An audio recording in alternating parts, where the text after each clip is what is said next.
Salve galera, como é que vocês estão? Tudo bem com vocês? Mais um vídeo aqui do canal Pra Unifogo. Peço desculpas aí pela demora pra gente fazer aqui esse pré-jogo, né? E também falar sobre outras situações que já estavam acontecendo. Pô, correria imensa de mudança hoje, rapaziada. Mas tamo aí, cara. Vamos falar aqui um pouquinho sobre essa partida. Se inscreve aqui no canal, deixa seu like, ativa o sininho pra você não perder absolutamente nenhuma novidade. E a primeira reflexão que eu quero fazer, né, além de avisar pra você palpitar na KTO, que tem odds interessantíssimas pra Botafogo e Flamengo, beleza? Tô palpitando na vitória do Botafogo com ambas marcam, tá bom? É o meu palpite, você faz o teu, obviamente, com responsabilidade. Eu palpitei R$10, ponto. Valeu? Link tá aqui na descrição para você fazer o seu palpite. O negócio é o seguinte, vamos trocar uma ideia, né? É curioso, porque a gente está vendo um Botafogo que ele tem pelo menos 5, 6 desfalques, um Flamengo que também tem uns 5 ou 6 desfalques. São dezenas de jogadores que estão desfalcando esse clássico, né? Essa partida incrível, né? Que sempre, ao longo dos últimos 2 anos, sempre foi um jogo de protagonista, jogo de líder contra vice-líder. Quem ganhar vai para a liderança. Quem ganhar atrapalha o outro para ser campeão. Essa tem sido a realidade do Botafogo e Flamengo no Campeonato Brasileiro ao longo dos últimos 2, 3 anos, né? E a gente está tendo um jogo de times alternativos, quando a gente poderia ter um jogaço. De um lado Gerson, do outro Savarino, de um lado Barbosa, do outro Gonzalo Plata, né? E a gente não está tendo porque o calendário do futebol brasileiro é essa várzea, né? O calendário que a gente assina, tá? O João Textor assina aprovando. O BAP, o Landim, né? Antes era o Landim, né? Assina aprovando. Então os clubes são culpados disso, correto? Junto com a CBF.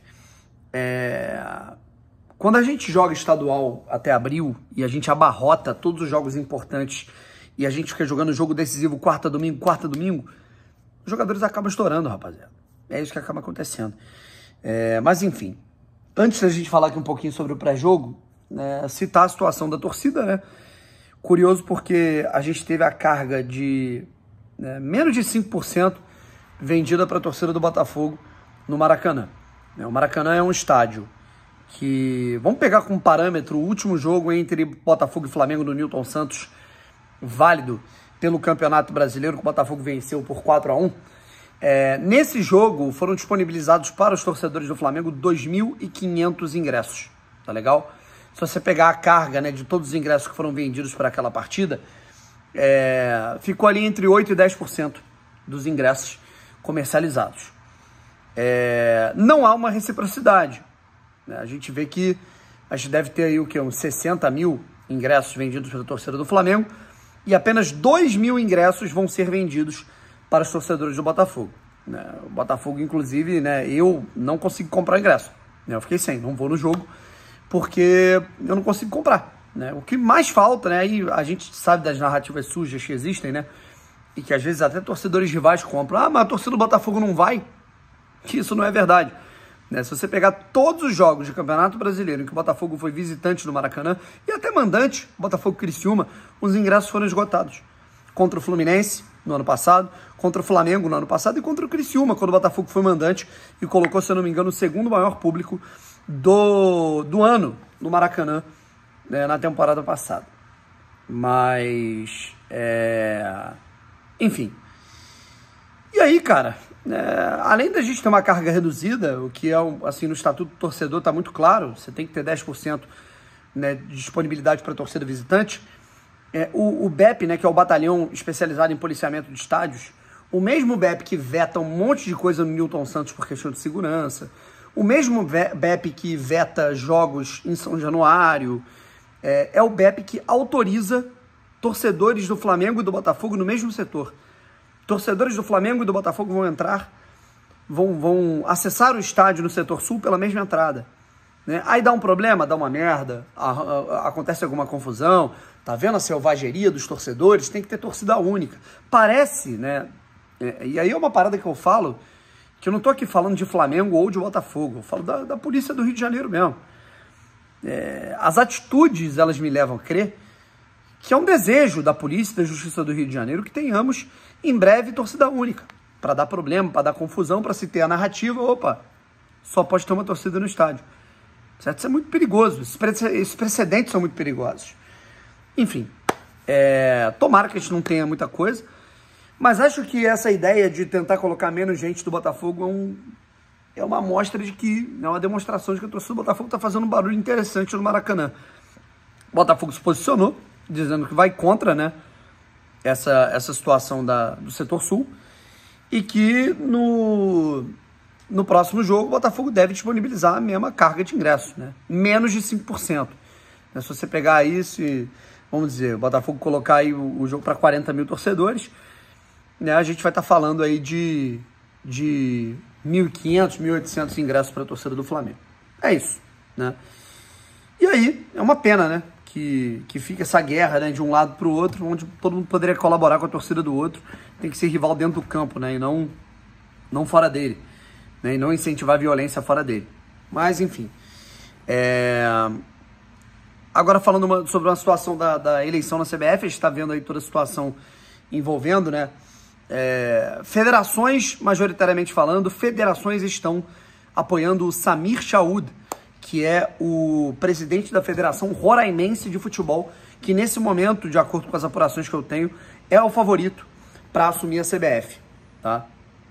Por outro lado, clubes das séries A e B, em grande maioria, estão apoiando o Reinaldo, né? Que ele é acho que é o Reinaldo, agora no meu sobrenome dele, que é Reinaldo Bastos, Reinaldo Castro, enfim. Ele é o presidente da Federação Paulista de Futebol.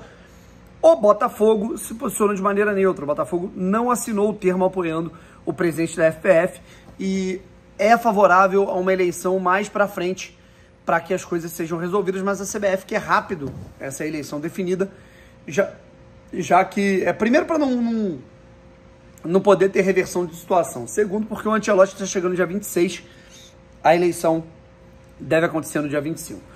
Agora a gente fala aqui um pouquinho sobre o Botafogo e Flamengo, rapaziada. Escalação da equipe do Flamengo. Primeiro, Deus nos acuda em relação ao árbitro, tá? Bruno Arleu Araújo vai apitar o jogo, né? Pra mim, eu sei que eu já falei isso de um monte, né? Mas pra mim hoje ele é o pior árbitro do Brasil, tá? Da Série A. É o pior disparado, é o que marca faltinha, é o que gosta de aparecer, é o que mais erra, é aquele árbitro pavão, né? Gosta de aparecer mais que o jogo. Terrível. O Bruno Araújo é uma piada, né? E vai apitar o clássico, né? Já fez merda atrás de merda nesse campeonato, ele vai apitar um clássico, né? Da magnitude de um Botafogo e Flamengo. Flamengo, cara, com todos os desfalques, tá? O Gerson não joga, Plata não joga, enfim, deve ir a campo com Rossi e Wesley, né? Aí existe uma indefinição, Léo Ortiz, Léo Pereira ou Danilo Alexandro. Meio campo com o Everton Araújo, pegando a vaga do Pulgar, que tá machucado, De La Cruz, Arrascaeta, o que se fala em Michael, tá? Luiz Araújo e Bruno Henrique ou Pedro. Eu acho que o Pedro vai tomar a vaga, tá? E no Botafogo, o Arthur não joga, né? Tá com problema na coxa, a gente descobriu isso agora. Inclusive, ele também é dúvida para o jogo contra o Capital, ele deve voltar no próximo fim de semana contra o Ceará, tá bom?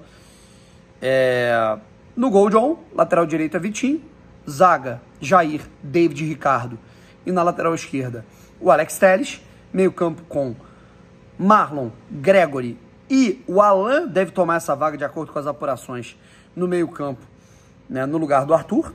Então o Botafogo tendo uma trinca de volante para marcar um pouco mais, certo? E aí tendo Marlon e Alan jogando, né, dialogando com o ataque. E aí fica aquela incógnita, né, de quem vai jogar de ponta.